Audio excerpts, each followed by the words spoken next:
Assalamualaikum warahmatullahi wabarakatuh. Innal hamdalillah nahmaduhu wa nasta'inuhu wa nastaghfiruh wa na'udzu billahi min shururi anfusina wa min sayyiati a'malina may yahdihillahu fala mudilla lahu wa may yudlil fala hadiya lahu wa asyhadu an la ilaha illallah wahdahu la syarika lahu wa asyhadu anna Muhammadan abduhu wa rasuluhu la nabiyya ba'dah. Qala Allah Ta'ala fil Qur'anil Karim ya ayyuhalladzina amanu taqullaha haqqa tuqatih wa la tamutunna illa wa antum muslimun ya ayyuhan nasu taqu rabbakum alladzi khalaqakum min nafsin wahidah wa khalaqa minha zawjaha wa batha minhuma rijalan katsiran wa nisaa'a wattaqullaha alladzi tasaaluna bihi wal arham innallaha kana 'alaikum raqiba. Ya ayyuhalladzina amanu taqullaha wa qulu qawlan sadida yuslih lakum a'malakum wa yaghfir lakum dhunubakum wa may yuti'illaha wa rasulahu faqad faza fawzan 'azima amma ba'du. Fa inna asdaqal hadithi kitabullah wa khairal hadi hadi Muhammadin sallallahu alaihi wa alihi wasallam wa syarrul umuri muhdatsatuha fa inna kulla muhdatsatin bid'ah wa kulla bid'atin dhalalah wa kulla dhalalatin finnar. Alhamdulillah, kita bersyukur kepada Allah Subhanahu wa taala pada subuh kali ini kita masih dikumpulkan di sini untuk beribadah kepada Allah Subhanahu wa taala, dan semoga ini menjadi pemberat amal timbangan soleh kita pada hari kiamat kelak, amin ya rabbal alamin. Kita memasuki hadis yang ke-18, yaitu perintah untuk bertakwa kepada Allah dan mengiringi keburukan dengan kebaikan, dan juga perintah untuk berakhlak mulia. Dari sahabat Abu Dzar radhiyallahu taala anhu yang bernama Jundub bin Junadah dan Muadz bin Jabal radhiyallahu anhuma anna Rasulullah sallallahu alaihi wasallam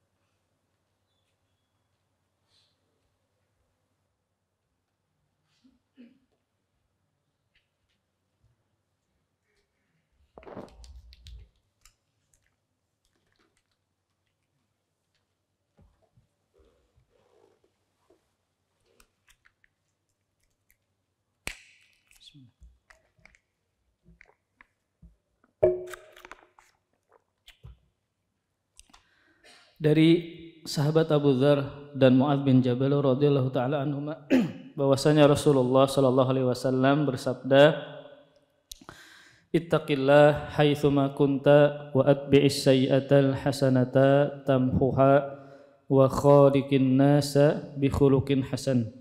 Rawahu Tirmidzi wa qala haditsun hasan wa fi ba'din nusakh hasanun sahih. Dari sahabat Abu Dzar yang bernama Jundub bin Junadah dan Muadz bin Jabal, semoga Allah meridhai keduanya, bahwasanya Rasulullah sallallahu alaihi wasallam bersabda, bertakwalah kepada Allah dimanapun engkau berada, dan iringilah perbuatan buruk dengan perbuatan baik, dan iringilah perbuatan buruk dengan perbuatan baik, niscaya kebaikan akan menghapuskan keburukan tersebut, dan bergaulah dengan manusia dengan akhlak yang baik. Hadis ini dikeluarkan oleh Imam Tirmidzi.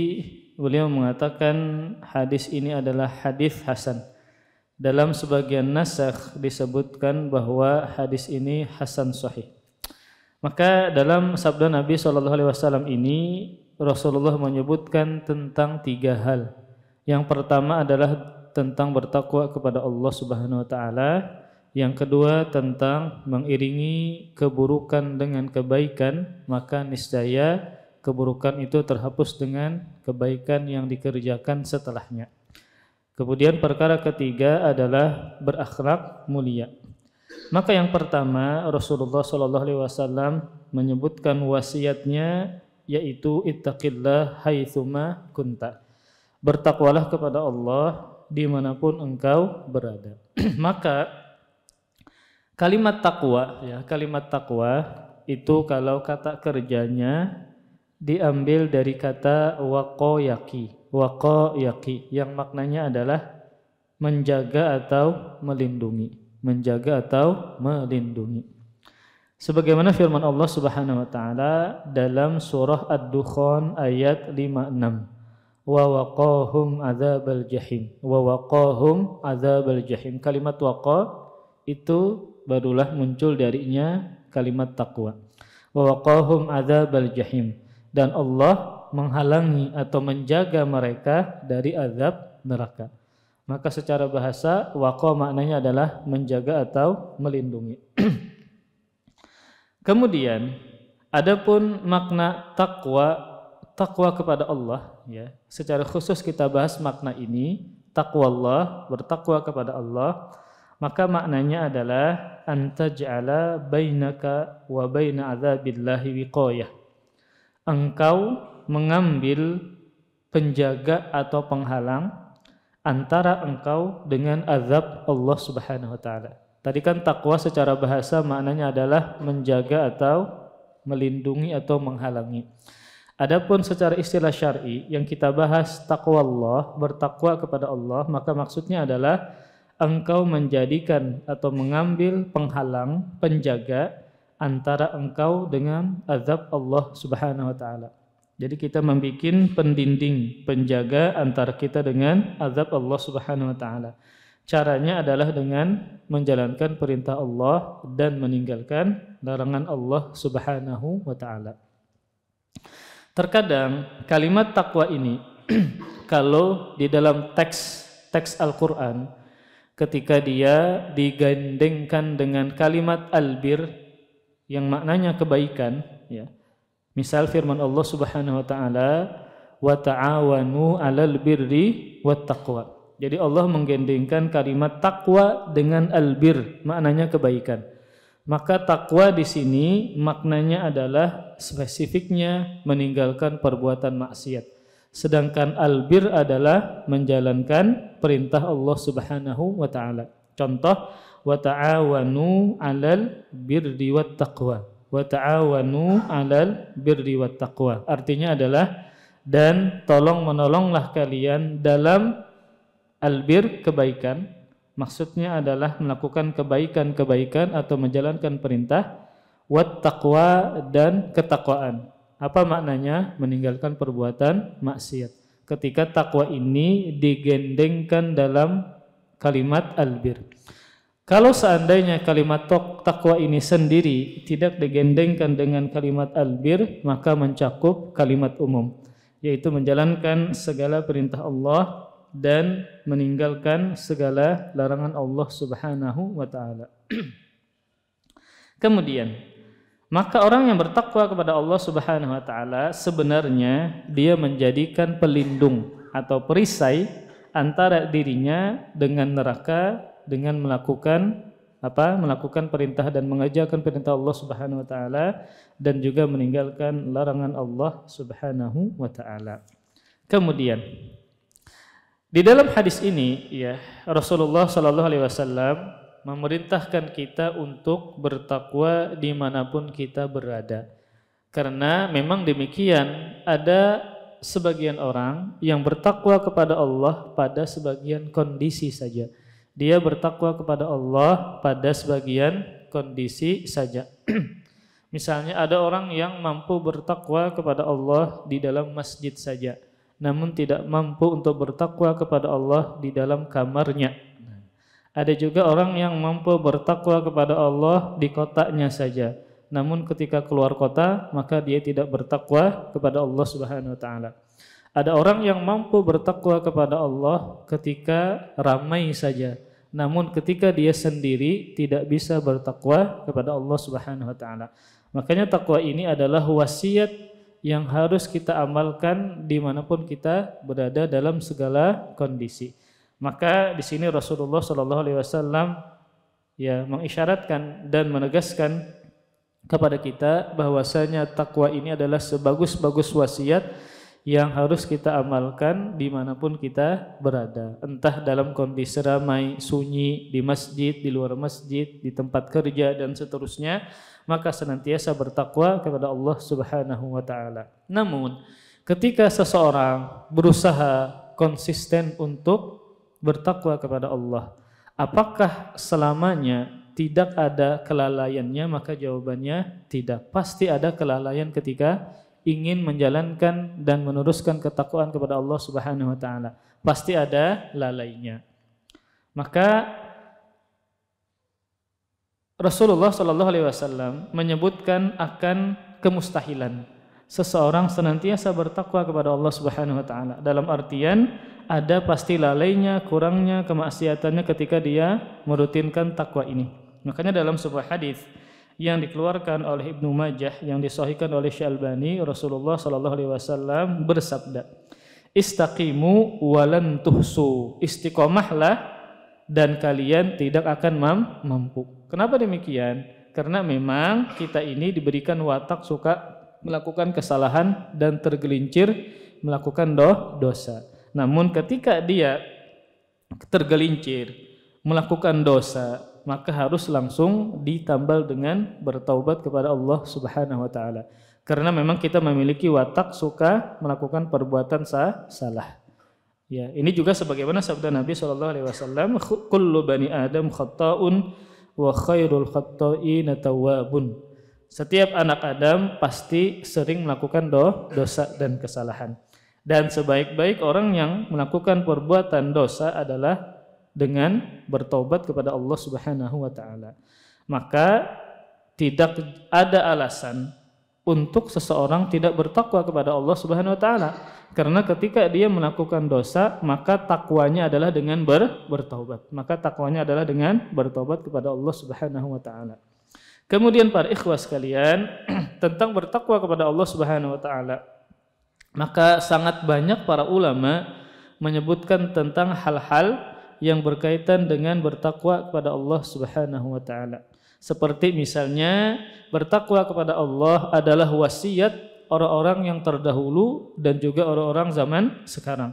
Allah Subhanahu wa taala berwasiat kepada orang-orang terdahulu dan juga orang-orang sekarang agar senantiasa bertakwa kepada Allah Subhanahu wa taala.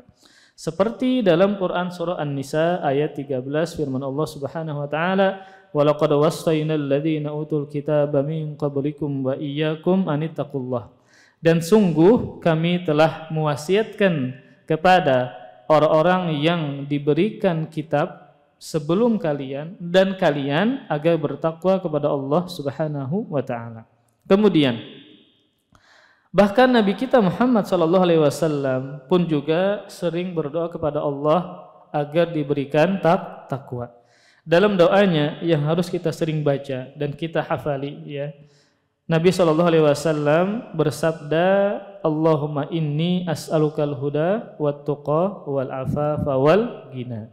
Ya Allah, sesungguhnya aku meminta kepada Engkau petunjuk dan ketakwaan dan afaf kesucian dan ghina yaitu kecukupan.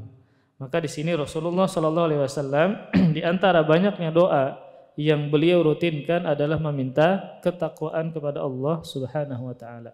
Maka benarlah bahwasanya Nabi sallallahu alaihi wasallam adalah makhluk yang paling bertakwa kepada Allah Subhanahu wa taala.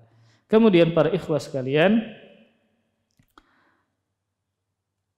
bertakwa kepada Allah Subhanahu wa taala terlebih adalah tatkala sendirian. Karena rata-rata dari kita, kalau kita di hadapan orang lain atau ada seseorang di hadapan kita, di hadapan istri kita, di hadapan anak kita, kita lebih mampu bertakwa. Namun yang paling sulitnya adalah kalau kita sendirian. Kalau kita sendirian. Kalau kita tidak istiqomah di atas ketakwaan, kalau kita tidak merasa diawasi oleh Allah Subhanahu wa taala atau memiliki sifat muraqabah, merasa diawasi oleh Allah Subhanahu wa taala, maka saat sendirian inilah godaan yang paling besar. Maka dia bisa jadi dia bermaksiat kepada Allah ketika dia sendirian di dalam rumahnya atau kamarnya. Dan juga ada sebuah doa dari Nabi SAW yang beliau juga berdoa dengannya. Yang mana dalam sebuah doanya Rasulullah SAW mengatakan, as'aluka khasyataka fil ghaibi wasyahadah. Kata Nabi SAW dalam doanya, aku memohon kepadamu rasa takut kepadamu dikala sendirian dan disaksikan oleh orang-orang lain. Jadi karena memang demikian ya, orang itu lebih mampu kalau dia bertakwa kepada Allah ketika dalam keramaian, di masjid kah, ya, ketika dia bergaul dengan teman-temannya kah, atau ketika dia di kantornya saat ada teman yang lain, ya, maka dia mampu bertakwa kepada Allah Subhanahu wa taala. Namun problemnya adalah ketika sendirian. Makanya jangan sampai kita ini suka melaknat syaitan ya ketika sedang bersama dengan orang lain ya, namun ketika sendirian malah menjadi teman syaitan ya. Kapan? Ketika dia bermaksiat kepada Allah Subhanahu wa taala. Makanya para ikhwas sekalian, di antara hal yang sering menjatuhkan seseorang dalam kemaksiatan adalah di kesendirian. Saat kesendirian. Makanya dalam doa ini ya, Rasulullah SAW memohon kepada Allah agar beliau senantiasa diberikan rasa takut kepada Allah saat sendirian dan juga saat keramaian. Karena memang buktinya adalah banyak orang melakukan perbuatan maksiat ketika dia sendirian. Biasanya maksiatnya adalah berkaitan dengan syahwat. Biasanya adalah maksiatnya berkaitan dengan syahwat. Terkadang kalau kita ngumpul dengan teman kita, dengan istri kita, kita memang bisa bermaksiat kepada Allah. Entah dengan tulisan ya, seperti kita misalnya lewat WA, kemudian lewat media sosial, ada di hadapan istri kita, di hadapan anak kita, kita masih bisa ya melihat wajah-wajah perempuan misalnya, atau misalnya menulis kata-kata yang buruk dan seterusnya ya. Namun ketika sendirian tidak ada orang lain, biasanya juga adalah berkaitan dengan kemaksiatan lewat syahwat, Entah dia tadi misalnya melihat ya aurat perempuan ya, melihat video-video perempuan yang joget-joget ya, atau misalnya dia melihat film-film porno misalnya. Itu yang sering terjadi ketika seseorang sendirian. Mau dia belum menikahkah atau sudah menikahkah, inilah fitnah yang paling besar bagi manusia berkaitan dengan syahwat. Makanya ketika Nabi SAW ditanya oleh seseorang ya, kata sahabat Abu Hurairah, Rasulullah SAW ditanya tentang penyebab banyaknya manusia masuk ke dalam neraka, maka Nabi SAW menjawab, karena lisan dan kemaluan. Kalau lisan kan ini berkaitan dengan menyakiti orang lain. Kalau kemaluan menyakiti diri sendiri, menzalimi diri sendiri. Kapan? Kalau dia tidak berani berzina, karena berzina itu banyak modalnya. Ya, harus dia ada pacarnya kah, ya, atau dia misalnya ke tempat pelacuran kah. Tetapi ada hal yang mudah selain berzina, dia bisa bermaksiat kepada Allah dengan kemaluan. Caranya adalah ketika dia menonton film porno. Entah dengan onani misalnya ya, mengeluarkan sperma dengan tangannya misalnya ya. Makanya para ikhwas sekalian, yang paling sulit adalah kita bertakwa kepada Allah ketika sendirian. Maka ketika kita ngumpul seperti ini, mungkin kita akan meyakini kawan kita adalah orang yang sangat soleh, orang yang sangat patuh dan taat kepada Allah. Dia sering rajin berjamaah, rajin sholat, dia rajin ke majelis ilmu agama. Tapi kita tidak tahu bagaimana dia sendirian ketika di kamarnya. Maka hanya dia dengan Allah Subhanahu wa taala yang mengetahui. Maka jangan sampai seseorang hanya bertakwa kepada Allah ketika ada orang di sampingnya. Dan yang paling sulit memang adalah iman kita ini diuji ketika kita sendirian. Terkadang kita kada sadar bahwasanya itu adalah dosa. Seperti saking seringnya kita melihat wajah perempuan, maka dianggap memandang wajah perempuan tidak dosa. Salah pian. Memandang wajah perempuan tanpa ada hajat yang syar'i hukumnya dosa. Makanya termasuk hajat yang syar'i yang dibolehkan untuk memandang wajah perempuan yang bukan mahram, contohnya apa Pak? Nazar Pak. Contohnya apa? Nazar. Ya. Melihat wajah perempuan saat apa? Ingin melamarnya.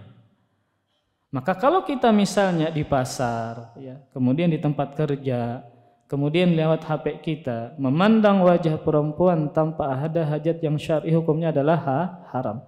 Karena saking seringnya kita melihat wajah perempuan yang banyak kita lihat di Instagram, di Facebook, di YouTube, seakan-akan itu tidak perbuatan dosa, padahal adalah dosa. Makanya dalam Al-Quran Allah perintahkan kita ini untuk menundukkan pandangan. Itu menunjukkan bahwasanya wajib untuk dia menundukkan pandangan ketika melihat wajah perempuan. Ya. Kalau seandainya dia melihat wajahnya sepintas saja, sepintas ya tanpa sengaja, maka tidak mengapa. Namun ketika tanpa sengaja kemudian dia lamakan, maka hukumnya adalah dosa. Nah itu sudah dosa kalau kita melihat wajah perempuan tanpa kebutuhan yang syar'i. Maka bagaimana lebih dari itu? Dia melihat lehernya, dia melihat rambutnya, kemudian bagian tubuh-tubuh yang lain. Ya. Makanya mata ini adalah sumber maksiat. Makanya kemaluan itu asalnya adalah dari mata. Ya. Jadi syahwat kemaluan, ya. Tergerak syahwat kita, maka sumbernya adalah dari mata. Nah, seseorang bisa bermaksiat kepada Allah Subhanahu wa taala dengan kemaluannya ketika dia sendirian.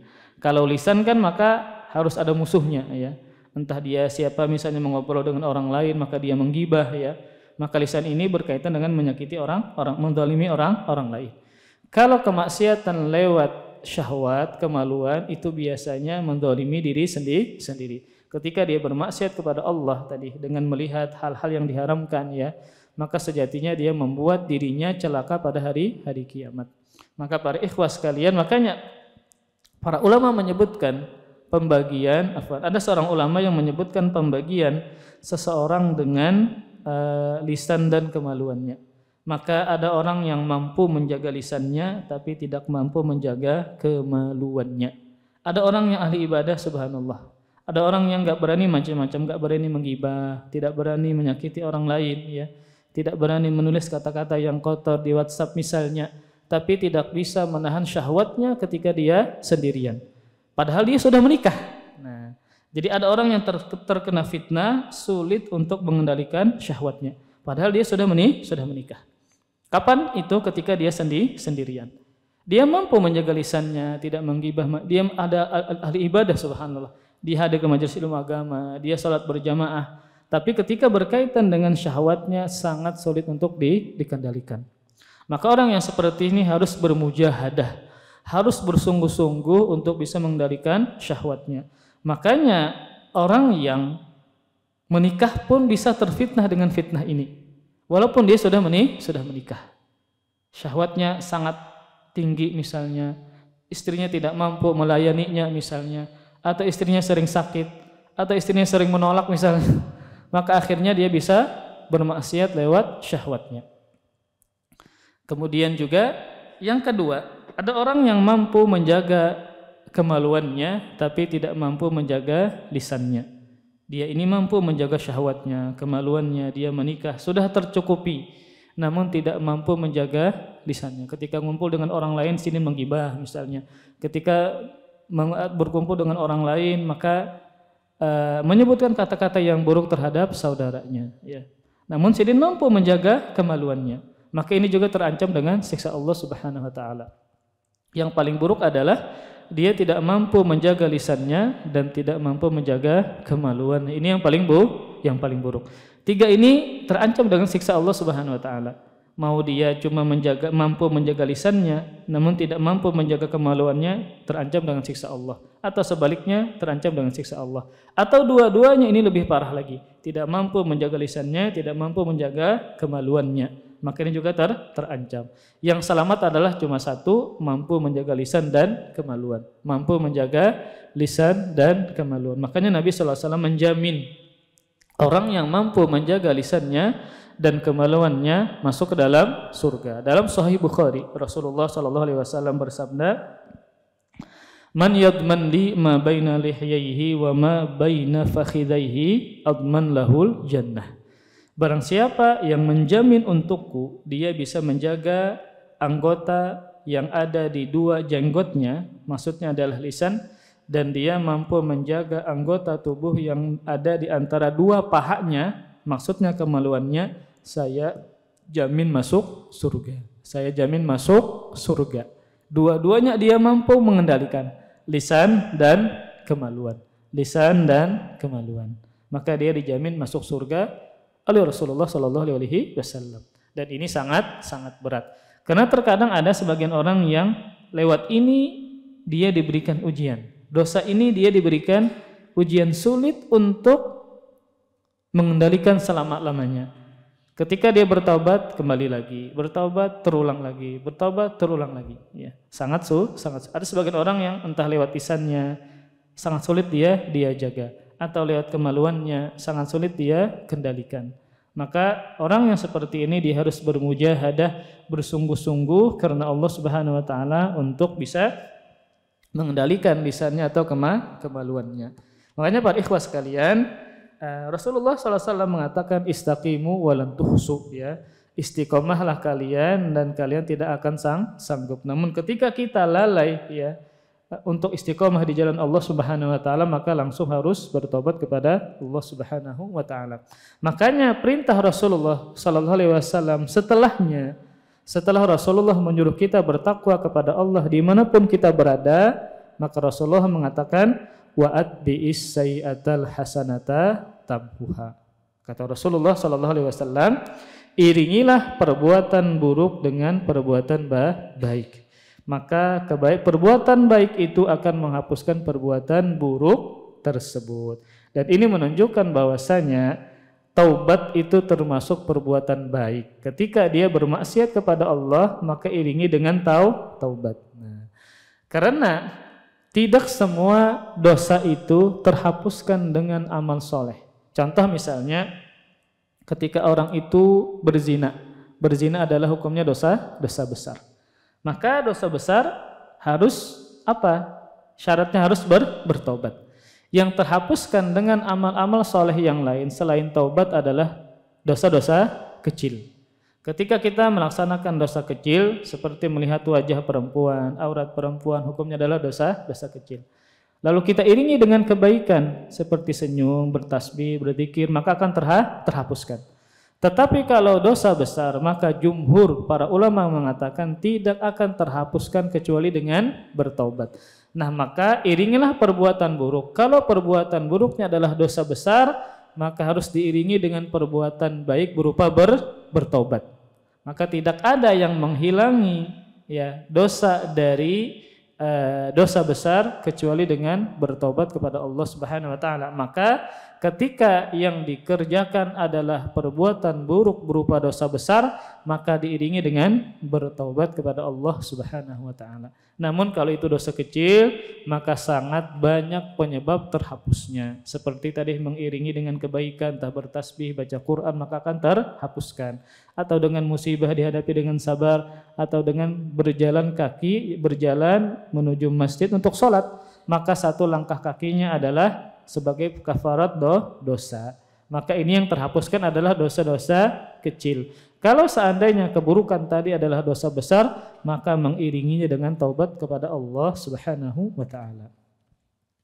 Kemudian para ikhwas sekalian, yang ketiga.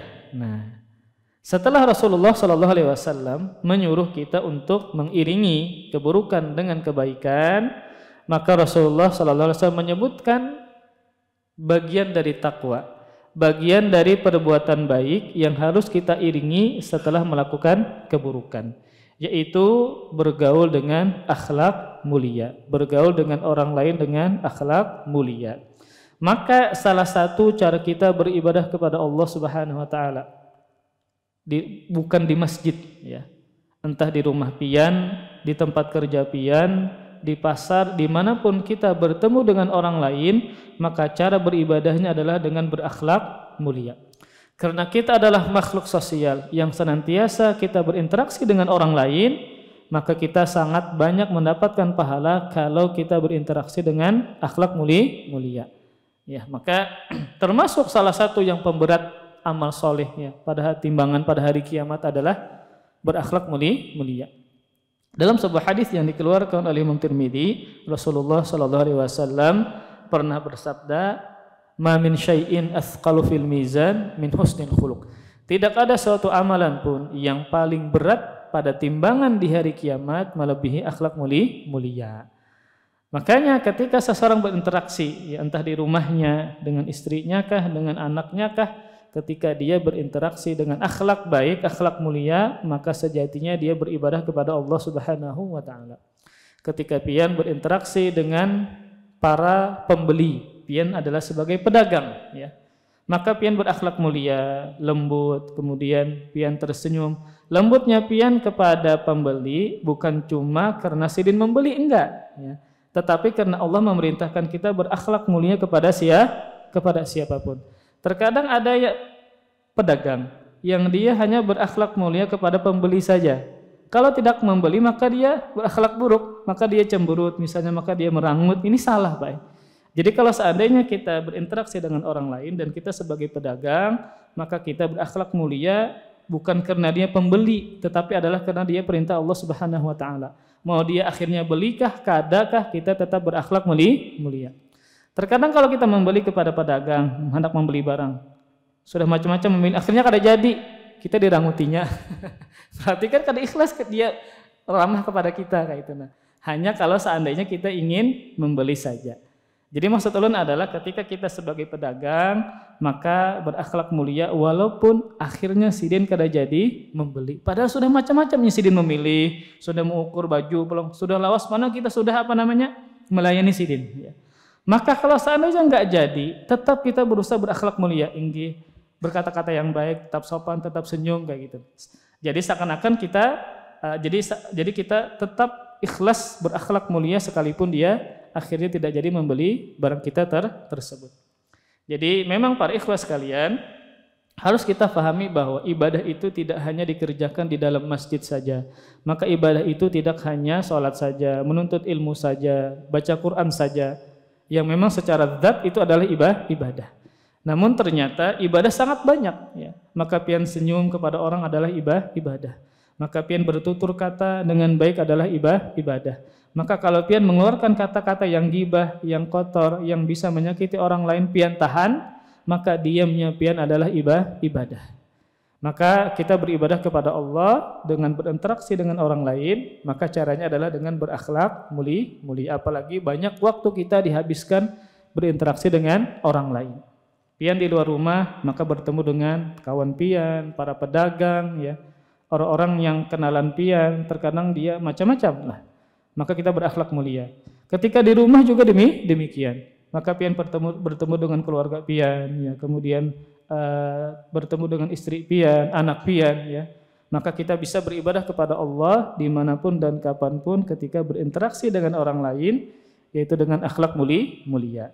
Maka akhlak mulia, para ulama sangat banyak menyebutkan definisinya atau maknanya.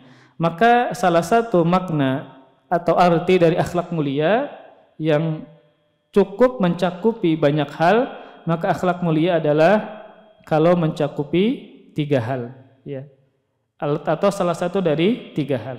Maka akhlak mulia yang pertama adalah badlun nada. Badlun nada artinya adalah memberikan kebaikan kepada orang lain, memberikan kebaikan kepada orang lain. Entah kita memberikan kebaikan berupa bantuan fisik, ya, maka ini akhlak mulia. Atau kita memberikan kebaikan berupa ide-ide, rencana-rencana yang baik, maka itu akhlak mulia. Apalagi yang pian berikan adalah kebaikan berupa ilmu agama, maka ini sebaik-baik kebaikan. Atau misalnya pian memberikan kebaikan berupa harta yang pian miliki. Intinya adalah kalau kita memberikan kebaikan kepada orang lain, maka adalah akhlak mulia. Entah menolongkah dengan fisik, dengan tenaga, dengan pikiran, dengan ilmu dan seterusnya, maka dia berakhlak mulia. Kemudian yang kedua, akhlak mulia juga adalah wakaful adha, yaitu menahan tidak mengganggu. Menahan tidak mengganggu. Kita tidak mengganggu orang lain, tidak mengganggu tetangga, tidak mengganggu teman, ya, tidak mengganggu istri tidur, tidak mengganggu anak tidur, ya. Maka itu disebut dengan berakhlak mulia. Hanya sekedar kita tidak mengganggu, maka berakhlak mulia. Ada kucing yang tidur, maka pian tidak mengganggu ya. Lalu pian tidak menyiram dengan banyunya, kada salah misalnya ini ada guring kucing di hadapan rumah pian, tidak mengganggu dia ya. Maka kita tidak zalimi, tidak sakiti, tidak kita usir, maka ini berakhlak mulia. Kemudian yang ketiga, akhlak mulia juga mencakup adalah wahtimalul adza ya, menahan gangguan. Kalau kita yang diganggu, yang dizalimi, lalu kita sabar, tidak membalas, maka ini juga akhlak mulia. Maka seseorang beribadah kepada Allah Subhanahu wa taala dengan akhlak mulianya. Terkadang ada sebagian orang yang tidak mampu banyak sholat sunnah. Ada sebagian orang yang tidak mampu langsung hadir ke majelis ilmu agama. Seperti para wanita, para ibu-ibu yang memiliki anak-anak yang masih kecil. Terkadang mereka tidak bisa langsung pergi ke hadir ke majelis ilmu agama yang keutamaannya sangat banyak karena memang tuntutan mereka di dalam rumah. Namun mereka masih bisa beribadah kepada Allah dengan ibadah-ibadah yang lain. Seperti dia berakhlak mulia kepada suaminya, kepada anaknya, kepada tetangganya. Maka sangat banyak hal yang membuat seseorang itu memiliki pahala yang besar. Salah satunya adalah berakhlak mulia. Kemudian para ikhwas sekalian, maka di sini di wasiat yang ketiga ini Rasulullah sallallahu alaihi wasallam mengatakan wa khaliqin nas bi khuluqin hasan, dan bergaulah dengan manusia dengan akhlak yang baik. Maka akhlak yang baik atau akhlak mulia merupakan amal ibadah yang luar biasa, yang sangat besar pahalanya di sisi Allah Subhanahu wa taala. Yang mana di antara keistimewaan seseorang memiliki akhlak mulia, maka perhitungan pahala akan terus berjalan bagi orang tersebut. Ketika dia bertemu dengan orang, dan pasti setiap hari kita bertemu dengan orang, maka ketika dia bertemu dengan orang lalu dia berakhlak mulia, maka jalan catatan pahalanya. Bertemu dengan si fulan, pian lembut ya, pian menahan agar tidak berkata-kata yang tidak baik, yang kotor, maka berpahala. Ketika bertemu dengan orang, lalu dia perlu bantuan, lalu pian bantu, maka pian berpahala. Ketika ada orang yang kebingungan, ya, banyak masalah hidup, lalu pian berusaha untuk memotivasi hidupnya, memberikan nasihat, maka pian berpahala. Jadi sangat banyak pahala-pahala yang kita dapatkan setiap harinya ketika kita bertemu dengan orang lain, tapi harus berakhlak mulia, harus berakhlak mulia. Dalam sebuah hadis yang lain ya, maka sangat banyak keutamaan orang yang memiliki akhlak mulia. Di antaranya adalah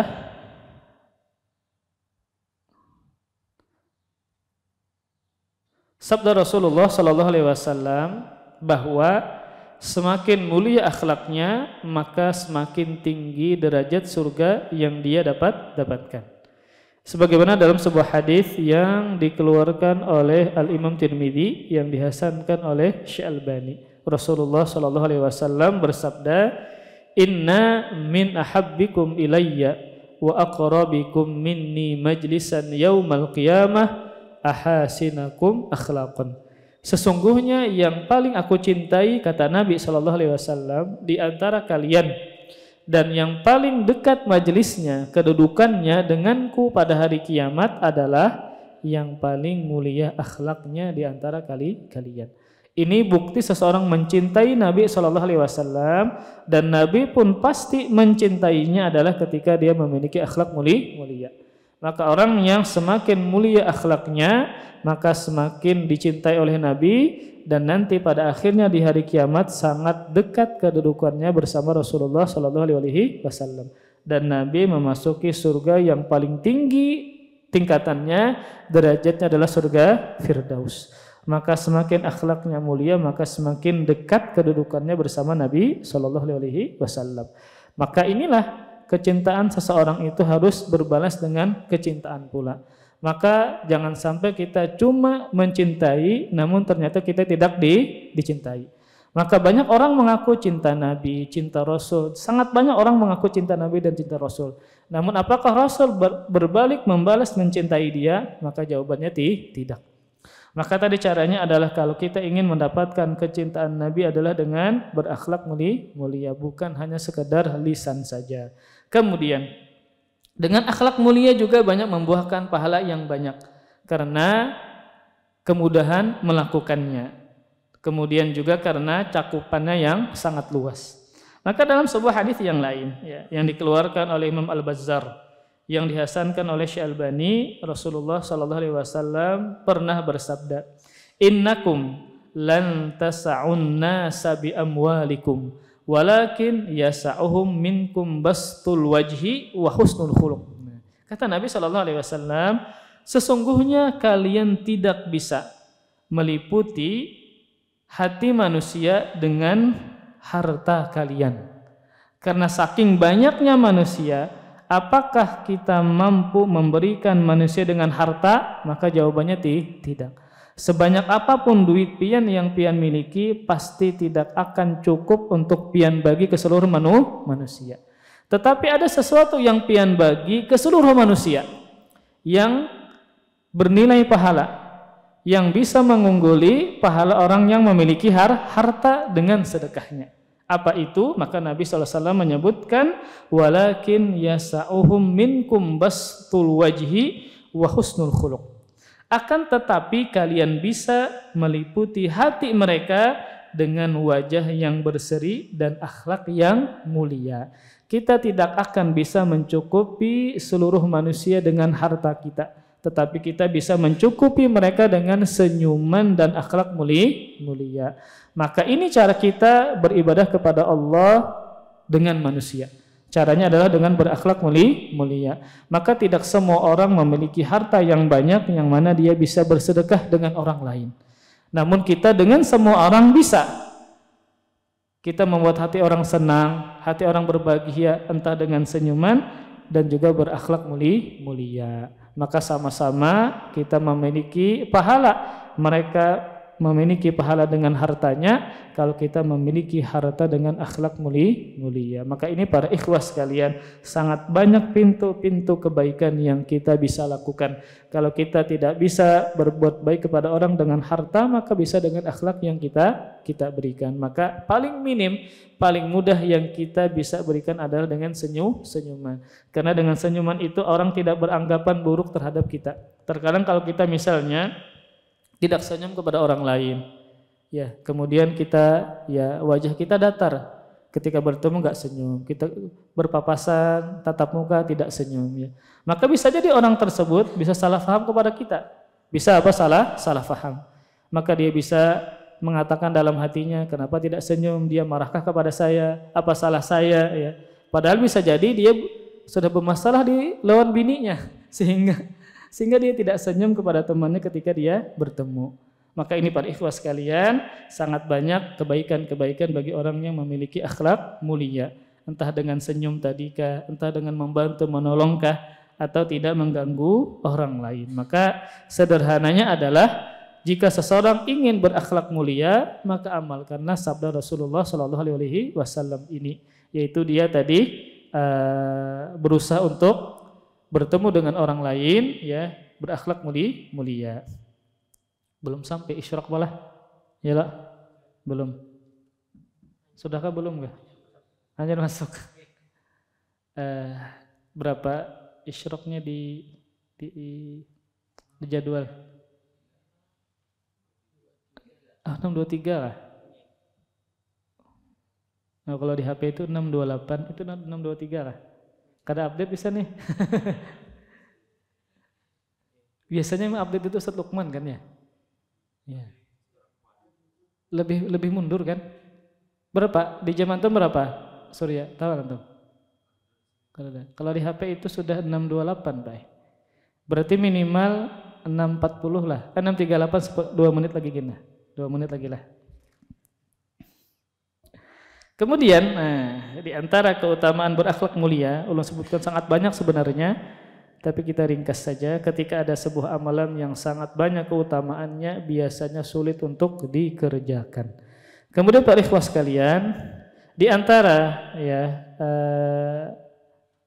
kebaikan atau faidah dunia Bagi orang yang memiliki akhlak mulia, satu adalah ketentraman hati. Maka orang yang paling luas hatinya, paling nyaman hatinya adalah ketika dia berakhlak mulia. Jadi orang ini faedah dunia ya, yang dia rasakan sekarang di dunia. Bagi orang yang memiliki akhlak mulia adalah ketentraman hati.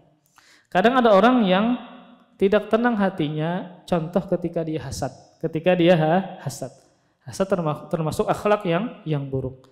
Ketika ada tetangganya suka membeli barang-barang yang baru, ketika temannya lebih sukses daripada dia, ketika ada teman seperjuangannya, teman sekantornya lebih sukses daripada dia, terkadang timbul hasad. Tidak suka dengan kesuksesan yang diraih oleh temannya. Maka akhlak buruk adalah menyebabkan hati tidak tenang. Maka pemahaman sebaliknya, dia berakhlak mulia, melapangkan dadanya, berusaha untuk berbuat baik kepada orang, itu adalah sumber ketenangan. Kemudian, di antara faedah dunia bagi orang yang memiliki akhlak mulia adalah mendekatkan yang jauh. Maksudnya adalah melembutkan hati orang lain. Betapa banyak orang yang tertarik kepada kita, suka dengan kita, peduli dengan kita kalau kita berakhlak mulia. Makanya seorang penuntut ilmu agama harus dia berhiaskan dengan akhlak mulia. Al-Hafidz Ibnu Hajar Al-Asqalani ketika beliau menulis kitab Bulughul Maram, menyusun kitab hadis fikih Bulughul Maram. Kan itu kitabnya hadis fikih. Hadis berkaitan dengan toharoh, hadis berkaitan dengan sholat, hadis berkaitan dengan zakat, jinayat, keluarga, fikih. Intinya berkaitan dengan fikih. Namun di akhir kitab tersebut secara khusus beliau membahas tentang hadis-hadis adab dan akhlak. Ini kan gak berkaitan dengan fikih. Kenapa demikian? Ini isyarat bagi beliau bahwasanya orang yang faqih, yang dalam ilmunya, yang sudah mempelajari hadis-hadis fikih, agar dihiasi dengan akhlak mulia. Sehingga orang itu tertarik belajar dengan beliau, sehingga tertarik untuk hadir ke majelis ilmu agamanya ketika berkaitan dengan masalah ilmu agama. Maka seorang penuntut ilmu agama harus berhiaskan dengan akhlak mulia. Karena kita berdakwah ini bukan cuma dengan lisan saja, maka dengan akhlak baik juga adalah berdakwah. Sehingga orang banyak tertarik dengan majelis kita, tertarik dengan bergaul dengan kita. Karena apa? Karena kita memiliki akhlak mulia. Wallahu a'lam bishawab. Semoga Allah Subhanahu wa taala senantiasa memberikan taufiknya kepada kita agar kita senantiasa istiqomah di jalan Allah Subhanahu wa taala, dan semoga Allah Subhanahu wa taala memudahkan kita mengamalkan ilmu yang sudah. Terima kasih. Jazakumullah khairan wa barakallahu fikum. Video ini dibuat atas partisipasi dari donasi Anda. Semoga menjadi amal jariah bagi Anda semuanya.